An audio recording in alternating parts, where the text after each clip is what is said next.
storylines are going to be crazy. You got one team looking for the three-peat, which is awesome. It's never happened before, right, in the NFL history. Then you got one team that's been the punching bag of the NFL for years. That's why I'm saying the Detroit Lions are the best team in the league. I was at the last game against the Titans, and Jared Goff had 13 yards of offensive passing. The score was 42-6. Have you ever seen anything like that? We will hit you offensively, defensively, special teams. We will do that. We're built different. We're built this way. So you are addressing the Kansas City Chiefs like, oh, they haven't really beat anybody. Blown anybody out. You haven't blown anybody out. Why is that? They have beaten the I'm thinking the Saints by double digits, and I think the 49ers by double digits, right? Everybody else has been a single point game. Yep. And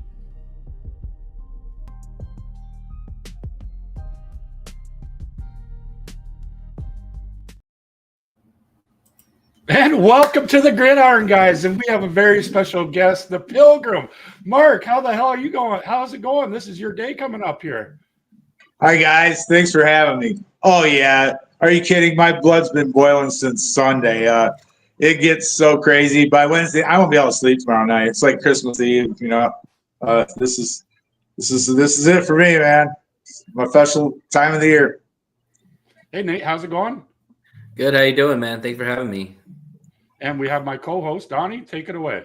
I'm going to go Hey, everybody. here and share this. And remember, this is a live interactive show, so please leave your comments. And we're also going to have CNG podcast from Chicago. They're going to jump on here in about 20 minutes. Enjoy the show, guys. Donnie, take it away. All right, guys. We're coming off a big win this past Sunday against Indianapolis. What I look at is maybe the guttiest win all year, you know, with all these injuries that are stacking up. Taking a 9-game winning streak into Thursday. I know you're excited, Mark. Oh, man, I tell you what. I mean, when's the last time we won 9 games in a row? Now we're talking about 10 in a row. Oh, it's so nice, everything we get. I mean, even the most negative media people are loving us. It's hilarious. Oh, definitely. Stephen A. Smith. We've got guys all over the networks that hated us for years. Yeah. We still have a hater on one show. What's his name? Nick Wright. What do you think about Nick Wright, Nate? The freaking idiot, man. He's the one that said the Bears were going to win the division. He lost all my credibility. And he's on the Eagles bandwagon. So, hey, good for him, man. We don't need his ass on ours. Just an ignorant person. I listen to a lot of his takes, and the guy just let's put it this way: his takes are worse than his hair. So Yeah. let's leave it at that. What did you think about the game on Sunday? It was a tough win.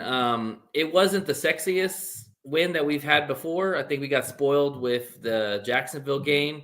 But this one was a hard hitting game. Like both sides were hitting very hard. And, you know, I knew the Lions were going to win this game. I just didn't know by how much they were going to do it. But I mean, this defense is something else. I've gone on record all year and said, if this Lions defense is top 10, we're going to Super Bowl. And surely behold, we are top 10 defense. And so we're going to Super Bowl. Yes, we are. Mark. Yeah. In all the years that you've been a Detroit Lions fan, have you ever seen a Lions team go 10 straight quarters without giving up a touchdown? No. I mean, you know, we've always had our stars on offense, and we did pretty well over the years, but we've never had this outstanding defense. And, I mean, we're not really outstanding yet, but especially with our injuries and stuff, but it's so different to be so confident that we feel like our team walks on the field, they're going to win, you know, and that's something we've never really had before. So, oh, I totally agree with that. I love Sonic and Knuckles. I love the story with these two guys. Great running game. Jared Goff, right? Jared Goff. So cool. Yes. I mean, everybody's overlooking the defense. that's what's crazy about this, man. I can't. This is the best defense we've ever had. Oh, in my sure. opinion. Oh, these the revamping of the cornerbacks and safeties. I mean, that was just a huge move forward for us, man. It's really changed things a lot, you know. So I agree. Right. How do you guys feel about the Bears this year? What do you see? What are you expecting this Thursday out of this game? Well, I'll start first. I think they're a good team, have good offense. I think they struggle quite a bit on defense right now. They have a ton of injuries too. I feel confident. I don't think they'll keep it close. You know, I think we'll shut them out? No, you know, but it's any given Sunday. You always have to be prepared. But we proved that against Jacksonville. There's no letdown games for the Lions this year. Right. We'll be just fine. What do you think? What do you think, Nate? Yeah, I'm not too concerned. I mean, I've gone on record over and over and said that the Lions are sweeping this division. We're head and shoulders better than all these teams. However, that being said, it's the first time we're playing against a guy like Williams. It's prime time for him. He wants to come out and show up. And the thing is that we're going to get their best hits. I mean, they're going to get their best punches. Like Indianapolis came out and gave us their best. The main thing is with the Lions is if we play our game and do what we do and what we have been doing, they can't beat us. Oh, I agree. Yeah, I agree. Two things. Don't turn the ball over, which we've been really good at lately, and keep playing sound defense with all the injuries. Just, you know. Next man up. We didn't put much pressure on Richardson the other day, and I believe I know why. He's a running quarterback. Right. Caleb Williams is not so much as, running. So I believe that we're going to get plenty of pressure on him this Thursday and get us a big dub, guys. Yeah, sure is. Yep. Walking into a whole new territory. We're going to be do you setting guys some have records every week. Do you have? Yeah, I know that. Isn't that crazy? Are you guys concerned? What's your concerns on Carlton Davis, Taylor Decker, and Leaf being out? Because they didn't practice both days now. So those are big losses if they don't play on Thursday. But we have the depth to overcome it. But I'm worried about Carlton Davis because we need him for the long run. I mean, when you've got Chicago this Thursday, you've got Green Bay in a week after that. You're going to play some good receiving cores, Buffaloes, San Francisco's. Like, you need your cornerbacks at their best. So at least TA will be available, which will be good. We definitely need at least one of those guys. Right. And they're only missing two. I agree, guys. man. For the long haul, They're only missing two guys, Elijah Hicks and Ryan Bates. They're fairly healthy. Yeah, they're very healthy team right now. And Vildor scares me, guys. I don't know how big you guys are on Vildor, but they took him to school. What I've seen Sunday, I don't know. Special teams, please. Let's see E-Man. Get E-Man out there. And Rakestraw hopefully comes back soon. Yeah, I sure hope so. The only game I made it to Ford Field last year, me and my stepson had to witness him being hurt. Yeah, same. Against Carolina. Stunk. I was there. I was there at that game. Yeah, he tore his ACL right on the field. I remember that. Yeah. Hopefully comes back stronger. So we're gonna go to this part of the show. Most memorable moments, guys. Like if you have something with the Bears, it'll be perfect. But Donnie, you take it away first. Yeah, looking back in 1997, Barry Sanders rushed for 167 yards and 3 touchdowns, and we beat the Bears 55-20, and that was just such a great game. I know my buddy Mark there was at that game, and that's one of his favorites. Sure was. Wow. Passing out them turkey legs left and right, Madden was after that game. I think Johnson had 2 or 3 touchdown catches too, or not Johnson, but Herman Moore. That was quite a game, man. I got a couple memories when we didn't win. remember being a young boy and watching the Buffalo Bills come to town. O.J. Simpson rushed for like 299 yards, I think, on us that day. And then when I was a teenager, I remember we were beating the Giants, and Lawrence Taylor intercepted the pass and run it back like 97 yards for a touchdown. I was sitting right in the end zone watching him go the other way, man. So there's been so many good times over the years. I spent most of the day today posting stuff on Facebook, just rolling down memory lane. It's just a special day. We have that great tradition in Detroit, and I'm so proud it's our game, our day. Awesome. Awesome. Yep. You got something on that, Nate? And then we're going to bring the CNP guys in. Yeah, I mean, the coin toss obviously is the one that comes to mind. Heads, tails. Infamous coin toss. I've never seen so confusion on a coin toss. And I would just say any Barry Sanders game on Thanksgiving, he just tore up whoever he played. We might not have won, but man, he was box office all game. Right. Yes, he was. Well, Mark, any last thoughts? And then before we bring these guys in, thanks for coming on. Any last comments? Sure. Yeah. If you can tell, I'm sitting in the basement of a bar in a little arcade because we have a friend, Ben Brook from England, that he come up to our tailgate about 10 years ago and said, "Hi, I'm here from England and I'm a Lions fan." We've become great friends with him, and he comes to Fenton every year, and we go out to dinner, and then we go to the game on Thursday together, and we've built a great friendship. And we've done this with several other people too. And they got held up. He took his son to New York yesterday, and they were flying back in today, and they got held up. So we're waiting for him here now. So that's how I ended up doing this here. For all you people watching, you're obviously Lions fans. I started as a little boy. Me and my dad would come home from church, and we ran straight to the TV to watch the Lions, And as I got to be old enough and be able to afford to go to my games, I started going on my own. And Thanksgiving just built up, and every year it got more fun and more exciting, more crazy stuff, more people involved. I could tell you stories for the next year and a half. So we'll just say, guys, this is a great job you've done today. We be rooting for our Lions on Thursday. If you're watching from home, enjoy your family. There's me with my daughter and my grandson. He went to his first Thanksgiving game when he was 4 months old. Isn't that awesome? So you're the legend on there. Yeah, he'll be taking my place someday. Who that was. That's awesome.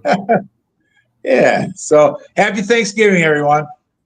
You too. Happy Thanksgiving. Thanks, Mark. Have fun. Appreciate it. Sure, no problem. Yeah. Roar. That's why he's called the Pilgrim. I didn't know who it was. Awesome? That's awesome. Yeah. Okay, now with further ado, we have. Hang on, let me take that down. Alan, how the hell's it going? And CJ with CNG podcast, big podcast in the Chicago area, highly respected. Love these guys. What's going on? You guys hear me? Not much, man. Appreciate you guys having me on. Can you hear me? Oh yeah. Mm-hmm.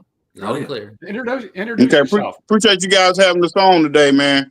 I was listening to y'all content today, man, and y'all some serious Detroit Lions fans. So I'm interested in this show today. Let's go. CJ, what's your cause? What you do? He's muted. Oh, you're muted. You're muted. You're muted, CJ. Yeah, I was going to say, thanks for having me on, fellas. Really appreciate you guys, and you guys got a good show. Yeah, not too bad. Only 13 viewers. I like to be up to 30 at one time.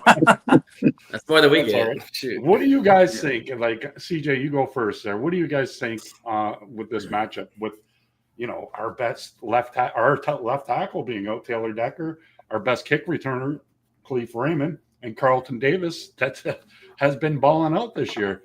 CJ, what do you think of that? Yeah, I'm sorry I didn't hear him. Uh-oh. Alan, can you answer that question? Well, Tyler Decker, that's your right tackle, right? That's the right tackle, right? Left tackle. So he's gonna probably be matched up with Sweat probably pretty much the whole game. Because we don't like to move guys over. So it's gonna be a long night for him. But I would say your offensive line across the board, you got guys who move people. And that's what I like about, especially the inside. Y'all got to move guys around. So we're going to have a sound gap scheme that day.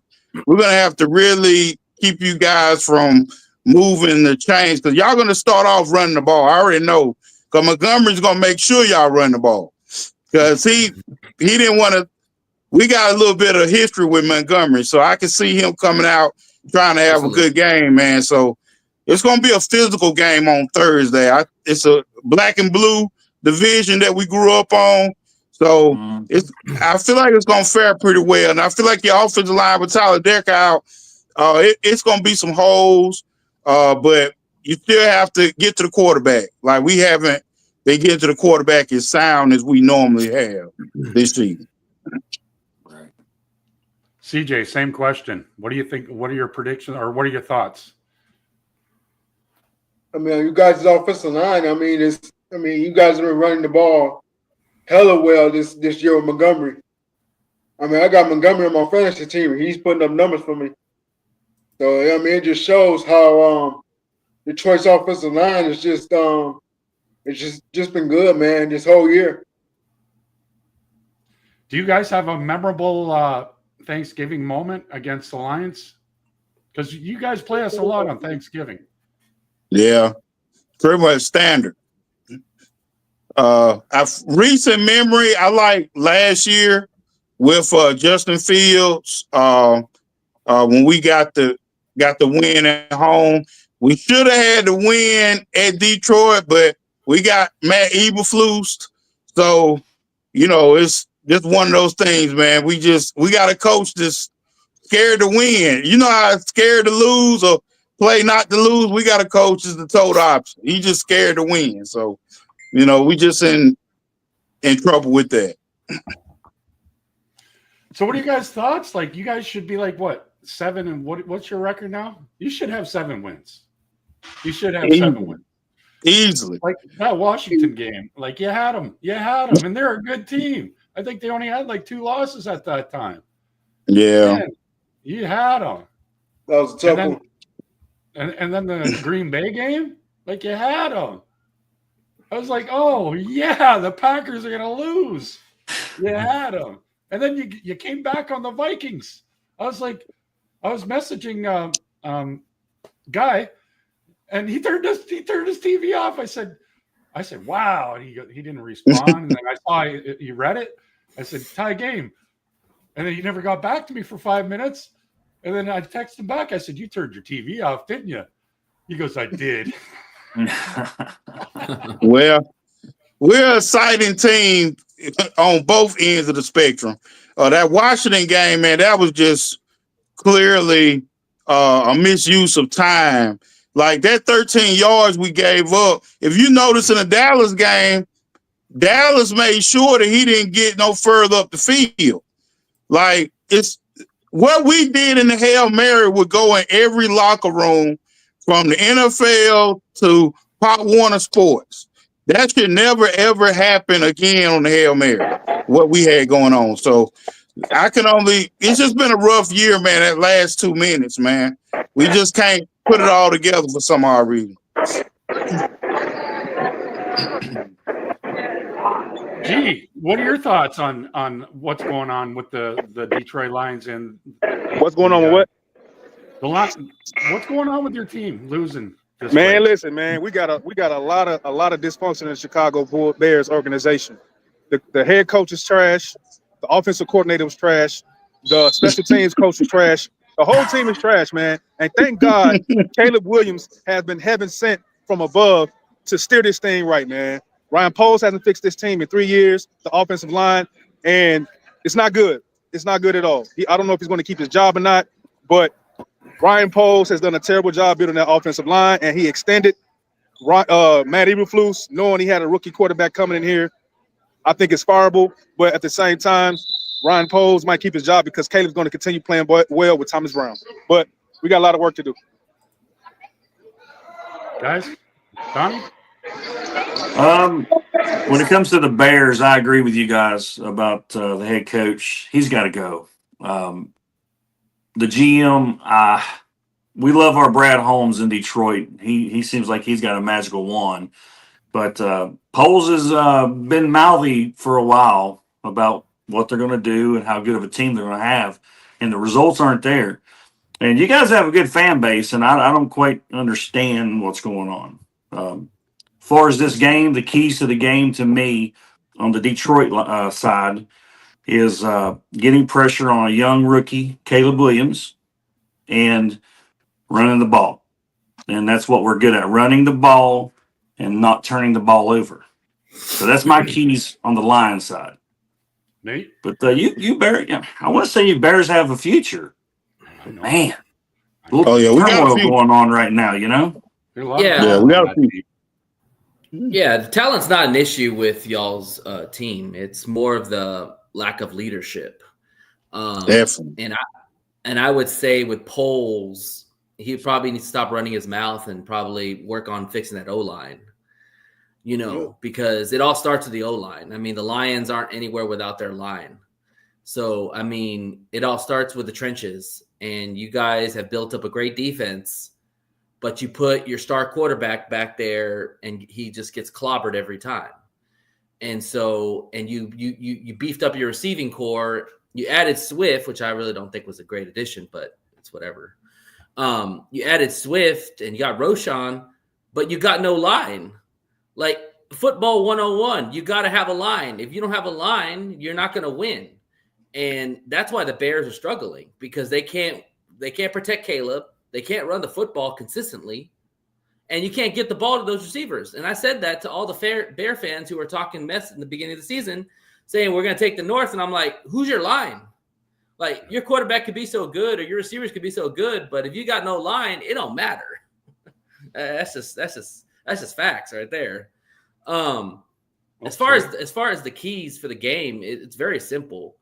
Put pressure on Caleb and run the football down y'all's throats. Like that's simple as that. That's what line football is all about. We've been putting pressure on the quarterbacks and we've been running the football. If we can't do either one of those, then we're probably not going to win.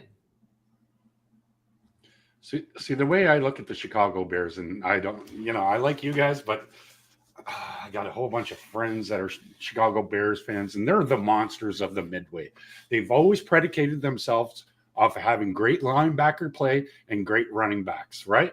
So this is not the Chicago Bears. DeAndre Swift is not a Chicago Bear. He's not a Walter Payton, right? This is what I think you guys should do, is probably draft a really electrifying running back, just like you did when we got Gibbs, right? Draft go in the first round and get an electrifying running back. And, your linebackers are good, but they're from other teams, right? But Right. maybe draft, the next Urlacher, right? That's what I say. And then your identity has always been that, the monsters of the Midway. Pound, great defensive teams, and could run the ball. I don't see a lot of play action from you guys. So that's the thing. Most of the teams that are successful in the NFL right now are teams that can run the ball, like Philadelphia, Detroit. Ravens. Ravens. Yeah. CJ, do you have any thoughts on that? I mean, you hit it right on the head. I mean, the best teams do run the football. You got to have a great offensive line. You got to be willing to run the football. We've been saying that for the last 3 years in Chicago. I mean, I've been hefty on the offensive line of Chicago for the last 3 years. You can't. I mean, with no offensive line, you can't go nowhere. You got to put a lot of stock into the line, like we did. I mean, Decker was a carryover. Frank was a carryover. We lucked out with that's one of Bob Quinn's best picks, even though he was trash. Other than that, and then we got Penei Sewell, who fell into our laps Graham Glasgow came back and had a resurgence. Then we got Ziegler for literally nothing, and he's one of our second best linemen. You've got to put stock into your line. You've got to either draft or you got to put some money into it. Even if it's a 35-year-old, I mean, he's balling out, man. Like, I guarantee y'all could use him on your line. I want to answer this question. We're having a collaborative show today. It's the page of Almost 90K, Detroit Lions News Show. Please subscribe on YouTube. This is a collaborative show between CNG and the Detroit Lions News Show. This is the Gridiron Guys show. Donnie and I, the West Virginia guy, and me, co-host, and Nate comes on. So if I could explain that to you. Darcy, I got a question for them. Okay. So currently, right now, if you guys had a choice, would you rather have your current roster right now, as we speak, Caleb and Odunze and all the guys you have right now, or would you rather have Fields, Monty, and Roquan on your team? Oh, easily. I want the current roster. Give me the current roster. I like Montgomery, but that it was something going on with that. I think we offered the same amount of money you guys did, but I think Montgomery didn't want to split any more carries with the guy we traded with Herbert. Herbert was splitting carries, if y'all remember, with Montgomery, and Herbert that year was leading the league per yards per rush. So, that was taken away from Montgomery's bottom line. We can't both have 2,000-yard rushers. That's not going to happen in this. Right kind of so. But y'all drafted that young man, so you took care of the back part of the room. But also the quarterback, I like Justin, but Caleb is a little bit further along as far as development and how he sees the field. Caleb is a magician. But we just got to ring him in sometimes. But he's a magician. And then, the thing I think that third person you named, what was that third person you named? You named three. Roquan. I would take Roquan back. If I could, I would. But 2 out of 3 I'll take. But Roquan, I miss that guy, man. Because I got a linebacker that's getting paid $19 million just to be a nickel linebacker. His name Edmonds, and Edwards is our best linebacker to me as far as scheme wise. He does all the dirty work, but Roquan could do both of their jobs. I mean, he's the top 3 talent at his position. And I think Montgomery also fell into his position because we offered Jamal Williams a contract, and it wasn't quite nice enough for him, good enough for him. So Montgomery was there. He took the money, and in the story, I guess. But he's been wonderful for us. That's a heck of a combination, man, between Montgomery and Gibbs. My thing is with Justin Fields is you guys didn't give him enough to be successful. I mean, it's almost insulting because Justin Fields saw Caleb get Odunze, saw him get Allen, saw get extended by DJ Moore, got freaking DeAndre Swift, got some line help in some aspects. But with Justin Fields, it was almost like y'all just looked at him and said, all right, just do your thing. And, we'll get you somebody at some point. I think you almost set him up to fail, in my opinion. I mean, because you see what he's doing in Pittsburgh. I mean, Russell Wilson, he's playing well. Let's give him his props. But I think Justin Fields is the future for the Steelers. I really do. Yeah. If you guys can redraft again, would you still take Caleb Williams, or would you think about Bo? Maybe who's the guy for Washington? No. Names flip. Daniels. No, Jaden Daniels. No. Caleb Williams is the cream of that crop. I like what Bo Nix is doing, but Bo Nix got the best coach in Sean Payton. We got to remember that. Coaching matters in the NFL, guys. Coaching really matters. We can look at Sam Darnold. Sam Darnold could have been at Walmart a couple years ago. But look at him now. He might go to the Pro Bowl because he's got a great coach. Kevin O'Connell is a good coach. You know, so we got Matt Eberflus. Justin Fields got Matt Eberflus. Now he's got Mike Tomlin. You know, so you gotta account coaching, man. Caleb Williams is out there playing, and now he's got readjusted with another offensive mind with Thomas Brown. So now he's starting to build himself up. So I would keep Caleb. If I a smidge, I would go Bo Nix, just because Bo Nix is seasoned. You know, he played a little bit in college, and Oregon runs a good pro style offense. But other than that, I keep Caleb. G, any thoughts? You know what? Caleb Williams, you know what I mean, is a generational talent. And you see that from the fact that, you know, he's pretty much led the Bears into 4 comeback wins this year. First, it was the Packers game. Then yesterday, it was the Vikings. Then I think it was one of the other losses that we had. He was literally giving us a chance to win this game. So when you look at a quarterback, you want to look at 3 things. One, does he throw the balls in the dirt? No. Does he throw interceptions? No. Is he clutching the fourth quarter? Yes. Can he bring you back? Yes. Caleb Williams has special situational football awareness when he's supposed to have it, and he seems to have it in the fourth quarter. So you give me that. I'd rather have a quarterback that can elevate my franchise and we win because of him than I'd rather have a quarterback that he doesn't help us win. We win in spite of. I want a quarterback that can lead us to victory when everything is going wrong and he fixes it. I don't want a quarterback when everything is going right. He looks like the best quarterback in the world. I don't want a quarterback like that. I want a quarterback that could elevate my team when adversity throws it in his face and he can flip it around. That's a franchise quarterback. So I'm taking Caleb Williams anytime of the day, especially as a rookie right now. Hell yeah. Yeah. Can I ask a question, Darcy? Yep.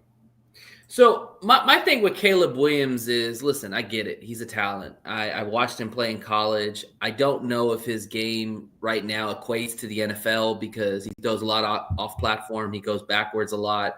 He needs to throw more consistently from the pocket. He needs to look at his progressions, stuff like that. But that'll come as time comes. My thing is, why don't y'all tailor your offense around him? Like, one thing that Ben Johnson does with the Lions is he works with Jared Goff. They created this offense together. Ben Johnson creates this offense to the strengths of Jared Goff. Why can't y'all do that with Caleb Williams? Al? Well, I'll answer. You want me to answer, G? I'll go ahead and answer. No, what do you say? I'm sorry. What do you say? But go ahead, Alan. Do your thing, big bro. Yeah, he was basically asking about why we don't tailor our offense around Caleb, like Ben Johnson and Jared Goff tailor their offense in Detroit.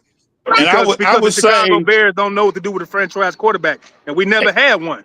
Everybody's coming in with an ego, trying to be the smartest person in the room, and Caleb Williams is the best quarterback that we ever had. So the fact that we keep getting coaches trying to change a quarterback and coaching the Caleb Williams out of Caleb Williams and coaching the Justin Fields out of Justin Fields to a certain extent is the reason why the Bears can never develop a franchise quarterback, because you're getting people to come in that don't know what winning is.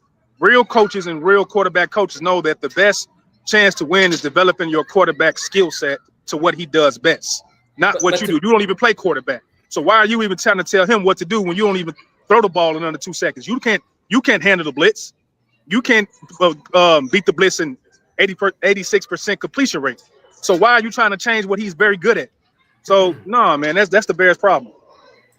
But to be fair, G, like, they've had good coaches and they still haven't developed quarterbacks. Like, it's not just Eberflus. I get Eberflus is bad, but you guys always go for these other. I mean, yeah, Nagy at one point, he couldn't develop Trubisky. I mean, like, it's got to be a franchise thing. It's not just the coach. You know, if you get rid of Eberflus, can Ben Johnson come in and work with and make Caleb turn that offense around? Maybe. I don't know. We need people that are leaders in the Chicago Bears organization. See, we talked about this on our show that the Chicago Bears organization is about power. There's a lot of nepotism in the Chicago Bears. They don't know about football, so they're used to power. So anytime they see anybody that's challenging them as a leader of men, like a Jim Harbaugh or Ben Johnson or Bill Belichick, somebody like that, that's going to challenge them to do more than things with finance, they freak out. So that's why we continue to see quarterbacks not developing in Chicago Bears, because the organization don't come from football. They come from inheritance. You know what I mean? Mhm. And they don't have like a great nephew or a great niece or somebody that they can just put up in a room with them and teach them the ropes of running the organization. So it's a power thing, and the Chicago Bears as a football culture suffer, and the fans suffer because they don't know football. That's a really good point. And just like when Shane Waldron was about to get fired, Matt Eberflus had to consult with George McCaskey. Bill Belichick would never have to consult with the owner of the team to do that. So that lets you know what type of stuff goes on in the Chicago Bears organization, man. How much And longer what I before want to your add coach to that, gets G, fired? He's not Hang on, go, Donnie. I was just asking how much longer before Eberflus gets fired. I mean, how many more games do you guys lose? Like if we put a 50 burger, and I'm not saying we are, we put a 50 burger on you guys Thursday, Black Friday. Do you get that gift No, of you're him not. getting fired? No, you're not. yeah, he fired. Yeah, Yeah. he's done. Y'all ain't putting no burger on us, man. Yeah, he's done. Your franchise came out and said that he was safe. He wasn't going anywhere. That he was going to be back next year. But how many times can you guys do Because this? they're cheap, man. They cheap, man. The Chicago Bears are cheap, man. They act like they don't print money every day. They got people out there tailgating. They got the Chicago. They rent a place to build that damn stadium in Michael Reese Hospital, and rent a place for that. And they just pretty much got the deal for the Arlington Heights. They print money in Chicago, man. Don't let these people fool you about, oh, we don't want to take the money. And nah, man, these people just cheap, bro. They greedy. They just greedy to me. If you want to win, you fire them coaches. Just like the Jets fire their coach, you fire Eberflus, man. There's no point in keeping him while he continues to hurt not only Caleb Williams, but everybody else on that team. If you care about winning football, he would have been gone. But you don't care about football. You don't care. But now they're being forced in a situation where you have a generational quarterback. Now you see George McCaskey out there tailgating with fans. Wow, what should I do? What should I do? Like, what do you mean? What should you do? You got to fire Eberflus. If I was out there tailgating, like, man, you don't fire this damn dude, man. He's down there eating wings and barbecue and shit. Man, what the Yeah, he's a ticket guy. He came from the ticket department. That's what we got running our franchise, the ticket guy. So okay, if Eberflus gets fired, who's your choice? If Eberflus gets fired, who's your choice? Who do you guys want? Who do you guys want? I think it's going to be like me and G talked about and see. I think it's going to be eternal because Ben Johnson. Let's use Ben Johnson for all intents and purposes. Let's say Ben wants to leave. Ben's going to want. He's going to want a certain amount of power. I can see Ben wanting control of the 53-man roster. 100%. Because Ryan Poles would then be on the hot seat. So I'm pretty sure he's not going to leave a good situation in Detroit to come coach the Bears, and he doesn't have control over the players that's coming in. Right. So if Ben Johnson is not given that, then he's not gonna leave Detroit. He's an up and coming offensive talent, so he deserves a 53-man roster ability. Matt Eberflus has 53-man roster, and that's for a guy that doesn't even have the cachet of Ben Johnson. So Ryan Poles would have to be moved as a GM. That's the only way I can see Ben coming. So I think by reality standpoint, I think they're looking at Thomas Brown this season to see if he's got the ilk to take over the team, because Ryan Poles is not going to get an extension. He's going to remain on that same contract he has because he's not won a playoff game. He's not been to the playoffs, so he doesn't warrant a free extension.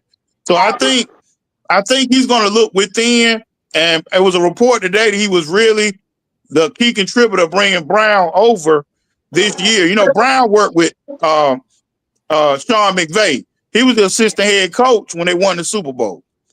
So Thomas Brown is well liked in the league. So can I speak on Ben Johnson? Mm-hmm. Ben Johnson is not coming here, man. And it has something to do with alignment. You know, and I read something that said it's alignment. He wants alignment. That's because he has to know that the GM that he's working with is going to be the GM he's going to stay. So why would he put his reputation, his potential, his great skill set of transforming the team offensively with a GM that's not probably going to be there? That doesn't even make sense. If I'm him, if that's any team, if any team don't tell me the alignment that I want and desire for me to be here, and I'm not a rental for 2 years or 4 years, or 2 years or less, I'm staying in Detroit, man. I'm staying in Detroit. I'm not leaving because Ryan Poles is on the hot seat whether people want to admit it or not. He didn't build the offensive line for 3 years. He didn't build the defensive line for 3 years. He extended Eberflus. Now we finding out that Ian Smith and everybody in the building told him no.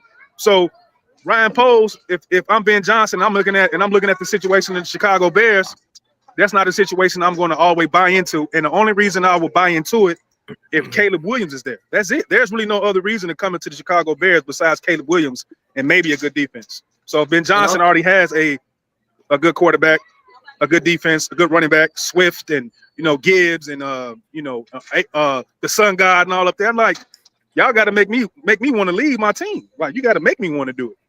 And it's also predicated on the line too. I think Ben Johnson's not going to go to a team that has a weak line because he knows he's going to have to replace a lot of those positions. And also his offense is run based. Like I know it looks like we throw a lot of passes and stuff like that. It looks all like, man, we're throwing it everywhere. It's a run based offense.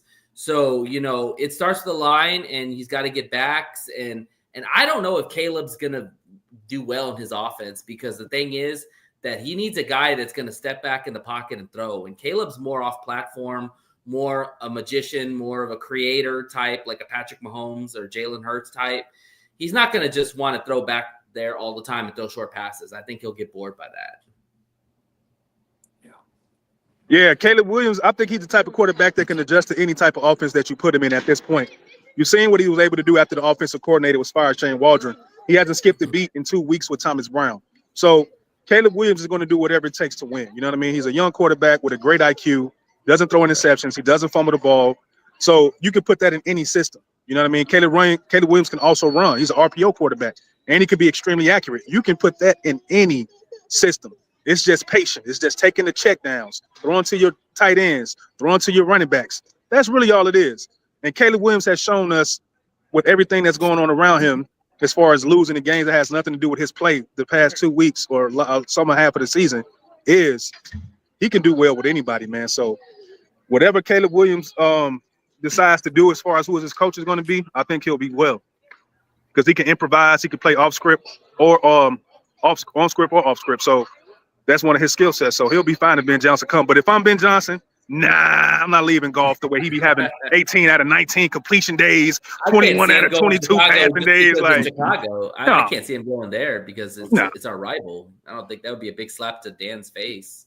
I want to ask CJ here. He hasn't had any takes here. CJ, you got a take here, and then Donnie, I want a question from you, and then I'm going to finish it off with score predictions. All right. CJ. I agree with G. I don't see Ben Johnson going to the Bears. I would stay where I'm at if I'm Ben Johnson. Why leave? You got everything that's working for you in Detroit. I mean, they got you guys going to the Super Bowl. They got you guys winning the Super Bowl. I agree with it because your offensive line has been your offensive line has been great. Offensive line is nasty. Best Fat Boys I've seen in a long time. Why leave that situation? Yeah. I don't even see Ben Johnson going nowhere. Tell the truth. I saw a listener ask us earlier while we were talking about, I believe, coaching situations and all. He asked us to rank our coaches from 1 to 4 in the NFC North. Hey, you and Blake, my rankings would be like this. I'd definitely have Dan Campbell first. I'd have Kevin O'Connell second, Matt LaFleur third, and Eberflus fourth. Does that sound like a good ranking to you guys? This right there? Yep. Yeah. Ben Johnson. You can go either way with that. Yeah, that's right. You nailed it, bro. Yeah. So there's your rankings. I kind of like LaFleur a little bit better than Campbell. I know that's sack religious, but man, you know, LaFleur can build guys from the ground, man. He took Aaron Rodgers and pushed him out the way when a lot of coaches wouldn't have done that. They would have kept the status quo going. So You sure it wasn't the Detroit Lions that pushed Aaron Rodgers out of the way? taking over that franchise. You sure it wasn't maybe Detroit Lions pushing Aaron Rodgers? But I'm just saying. I don't know. You talk about building it from the ground up. Probably Minnesota. It's all over that. Well, I'm just saying. I wish we could be in that conversation, but our guys. But I just think LaFleur is just a little step above, man. Just a little bit. Dan's got a great offensive coordinator, and Aaron Glenn. Y'all haven't mentioned him yet. Aaron Glenn has been a quality defensive coordinator. So Dan Campbell built a good staff. He's got one of our old coaches, Deshaun Townsend. So he's a DB coach. So I mean, he's done well with building his staff. Now he has the best staff in the division, hands down. But as far as like coaching, if I had to pick one, I would go with LaFleur between them two. Gotcha. We talked about the defense before you guys came on, and Detroit's on a 10-quarter. Was it 10 quarter in a row, Darcy, where we haven't gave up a touchdown? That's Super Bowl. That's a Super Bowl defense, man.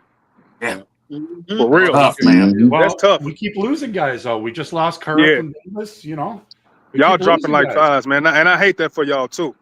Because y'all having a great year, man. For real. So here's my final question. We're going to leave it at this. Hang on here. Hang on.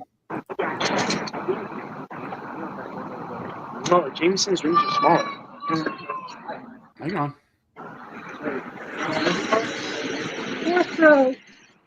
Please read 4. Tell us the future.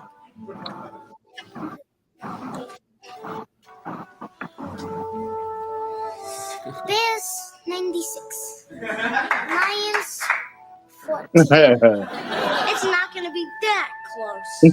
That's the halftime score, my friend.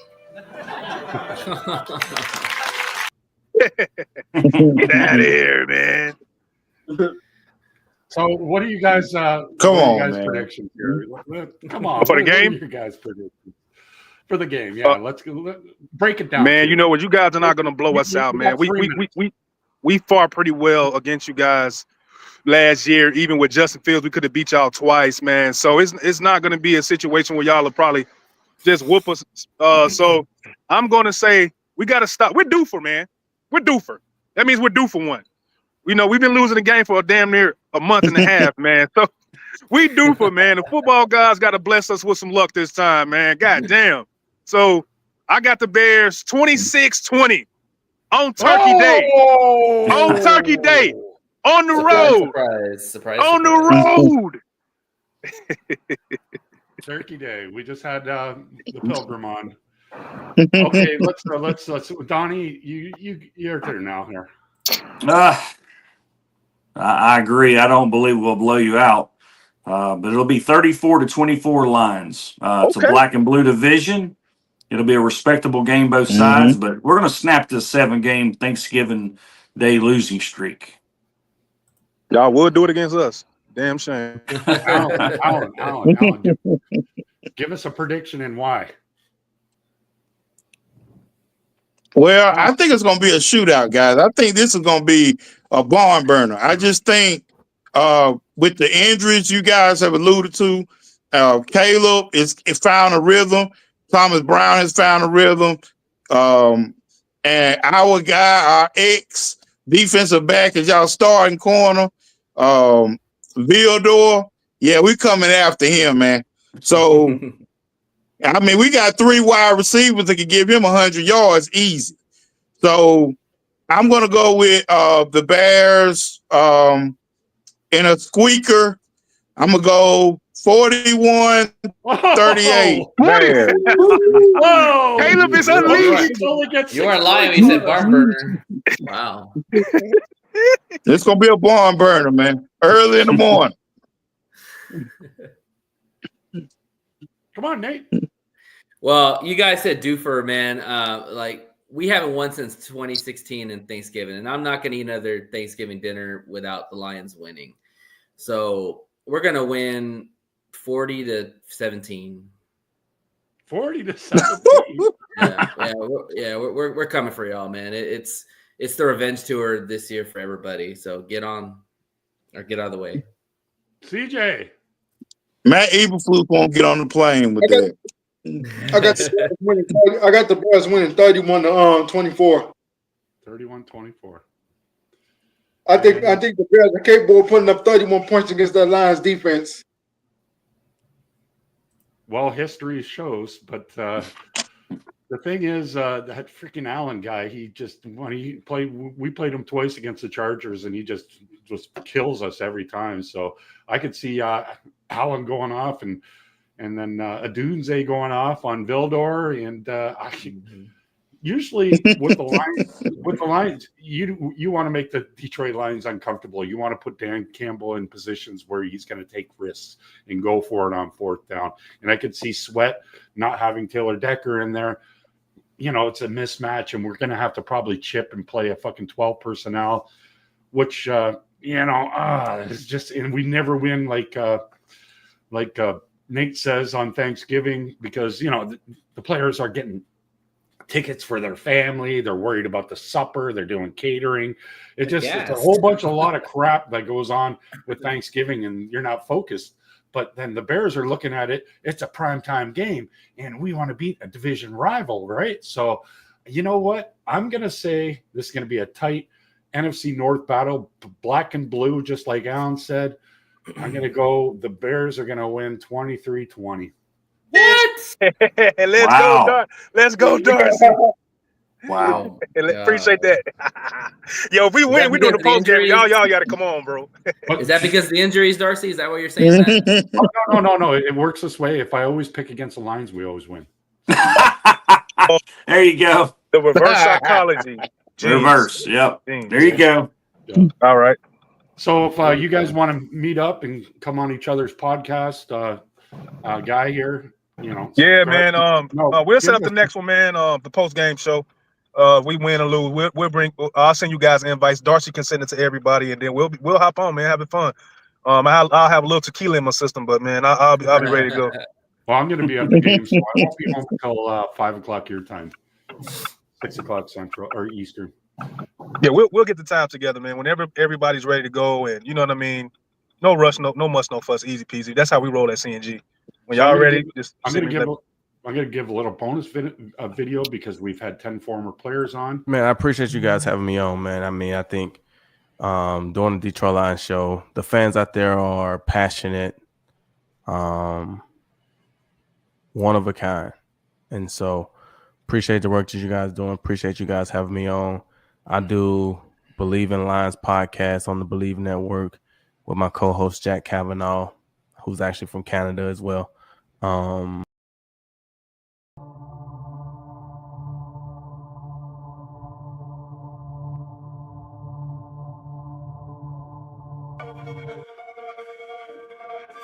Storylines are going to be crazy. You got one team looking for the three-peat, which is awesome. It's never happened before, right, in the NFL history. Then you got one team that's been the punching bag of the NFL for years. That's why I'm saying the Detroit Lions are the best team in the league. I was at